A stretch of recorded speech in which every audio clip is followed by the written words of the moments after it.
Apesar do que os seus amigos diplomados em economia keynesianista ou monetarista dizem, a deflação é melhor, principalmente para o indivíduo, porque todo o dinheiro emitido por governos é pago com a perda do poder de compra do bolso das pessoas. Este é o Visão Libertária, sua fonte de informações descentralizadas e distribuídas. A análise econômica contemporânea tende a focar em resultados de curto prazo. Por exemplo, uma das obsessões dos analistas financeiros da atualidade é o crescimento anual do PIB. Por isso mesmo, não surpreende que as análises acabem ignorando os ciclos muito maiores que acontecem na escala de séculos. Mesmo assim, existem fortes evidências históricas de que os ciclos inflacionários influenciam a atividade econômica de uma sociedade e até mesmo a psicologia da população. No livro de 1996, The Great Wave: Price Revolutions and the Rhythm of History, A Grande Onda, Revoluções de Preço e o Ritmo da História, o historiador Hackett Fischer descreve ciclos econômicos globais de aumento e redução de preços. Esses ciclos, que duram mais ou menos 100 a 200 anos, provavelmente remontam aos tempos da Roma e Grécia antigas. Para entendermos melhor estas grandes ondas, o autor as separa em 5 fases. Na primeira, os preços são estáveis ou decadentes, gerando um equilíbrio persistente por várias décadas. Essa fase é marcada por progresso material, por um otimismo forte para com o futuro, pelas liberdades individuais e pelo Rule of Law, Império da Lei, o Estado de Direito. Durante esse equilíbrio de preços, os salários e a qualidade de vida melhoram e o retorno sobre capital e terra cai. Assim, a desigualdade social e a desigualdade de renda também diminui. Durante essa fase, as famílias são mais fortes, as pessoas tendem a casar cedo e não ter filhos fora do casamento. A criminalidade e o uso de drogas são menores e as guerras tendem a ser raras e menos violentas. A vida é mais tranquila. Na segunda fase, vem o aumento de preços, resultado do custo do financiamento de guerras, e para bancar os embates, os governos inflam a base monetária, e, libertário ou não, quem aprendeu pela Escola Austríaca de Economia já sabe onde isso dá. Na terceira, a inflação sistêmica começa a ser percebida como inevitável. Isso parece familiar?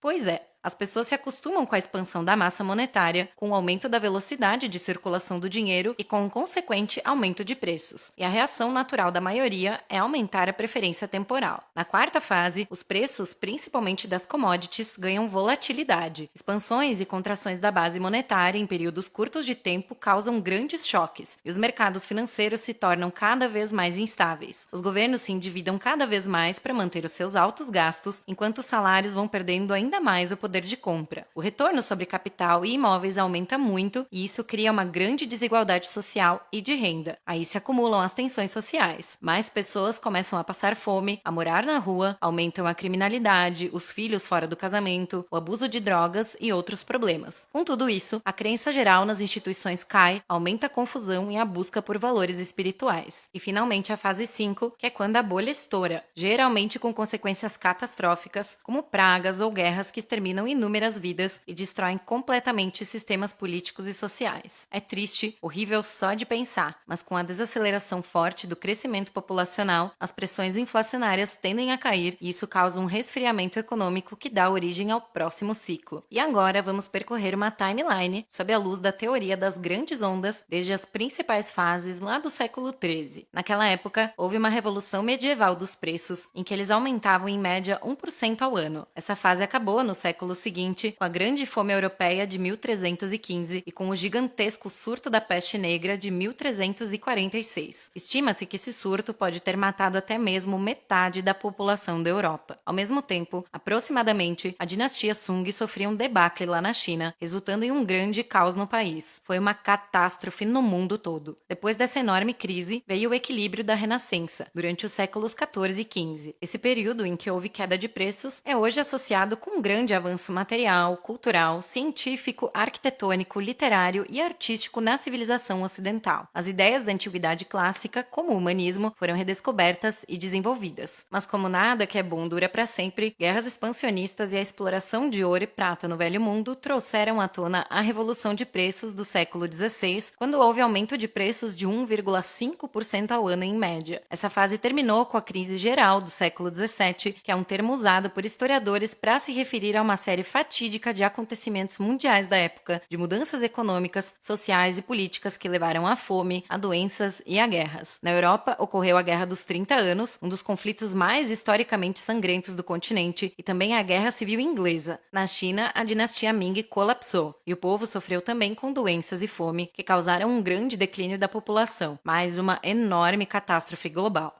A próxima fase deflacionária foi o equilíbrio do Iluminismo, desde a segunda metade do século XVII até a primeira do século XVIII. Durante esse período, como muitos já sabemos, houve avanços importantíssimos no campo da intelectualidade, como a Revolução Científica e o desenvolvimento das ideias dos direitos individuais e de liberdade. Foi nessa época que surgiu o conceito de direito jusnatural, tão importante para o libertarianismo. Mas, infelizmente, na segunda metade do século XVIII, os preços voltaram a subir, dessa vez a 1,7% ao ano. Essa fase inflacionária culminou nas guerras de independência nas Américas e também nas sangrentas guerras napoleônicas, que foram resultado direto da desastrada Revolução Francesa. Quem quiser saber mais sobre ela, assista ao vídeo Democracia, o Deus que falhou na França, aqui no Visão Libertária. Passada mais essa catástrofe, a próxima fase de deflação de preços foi no século XIX, com o equilíbrio da Era Vitoriana. Nessa era, testemunhamos um aumento inédito da prosperidade global com a Revolução Industrial e também de relativa paz mundial, que ficou conhecida como Pax Britânica. Porém, esse período glorioso chegou ao fim com as guerras mundiais, no início do século XX, que acabaram por nos levar ao período inflacionário que dura até hoje, há mais de um século. E nesse é bem maior. São 4% ao ano, algo nunca visto na história, e só aumenta. Seria esse um sinal preocupante? Então, se existem tantas evidências de que a inflação é ruim para os indivíduos e para a sociedade, e que a deflação é boa, por que a maioria dos economistas defende o oposto? É porque, evidentemente, por defenderem que toda moeda deve ser inflacionada, que eles são altamente empregados pelos políticos, ou seja, pagos pelos donos da impressora de dinheiro. Vão defender o keynesianismo apesar de qualquer consequência. É por isso que essa cultura se mantém cultivada desde a formação universitária. Caso isso se confirme, será inevitável uma grande crise marcar o fim dessa era inflacionária em que vivemos? Lembre-se, todos os períodos deflacionários foram precedidos por um evento devastador que se prolongou por décadas, marcados por conflitos, miséria, fome, doenças e grande número de mortes, chegando ao desmantelamento dos sistemas econômicos e das estruturas sociais. De qualquer forma, a probabilidade de uma grande crise financeira ocorrer nos próximos anos aumentou, já que, de acordo com investidores famosos como Jeremy Grantham e Michael Burry, estamos testemunhando uma super bolha em praticamente todos os mercados prestes a estourar. Tudo isso está sendo acelerado pelas impressoras de dinheiro dos bancos centrais desenfreadas no mundo todo e pelos governos que não param de se endividar. Entretanto, talvez seja possível evitarmos uma catástrofe ainda maior, pois agora temos uma tecnologia nova que pode fazer a transição menos chocante para a próxima fase deflacionária, o Bitcoin, que é imune ao controle estatal. Com ele, não importa a vontade política nem as operações estruturadas dos bancos centrais para tentar supostos controles de juros e estímulos financeiros. A hiperbitcoinização vai levar ao destino de todo castelo de cartas em que todo governo tenta se proteger ao emitir moeda para se sustentar. Como o Bitcoin tem oferta limitada, 21 milhões de unidades, não pode ser manipulado por vontade política, a produtividade mundial tem crescido aproximadamente 4% ao ano, ele sempre será algo mais raro em relação à economia global. Por isso, ele vai proteger o poder de compra do patrimônio de quem o guardar de maneira privada, soberana. E isso não pode ser alterado por governo algum. E como a massa monetária de Bitcoin não é inflável nem comprimível, ele poderá ser usado como uma verdadeira régua. E assim, a riqueza poderá ser medida em produtividade e não mais em quantidade de dinheiro. Ele é a moeda perfeita para entrarmos na próxima fase deflacionária, quando a humanidade vai voltar a progredir e será próspera novamente. Obrigado por sua audiência. Esse artigo foi sugerido e escrito por Indivíduo Livre, revisado por Stan Calderelli e narrado por Salander. Se você gostou desse vídeo, clique no ícone de curtir abaixo e compartilhe o vídeo em sua rede social. Se você deseja ser notificado de outros vídeos, clique em se inscrever e depois no ícone de campainha. Até a próxima!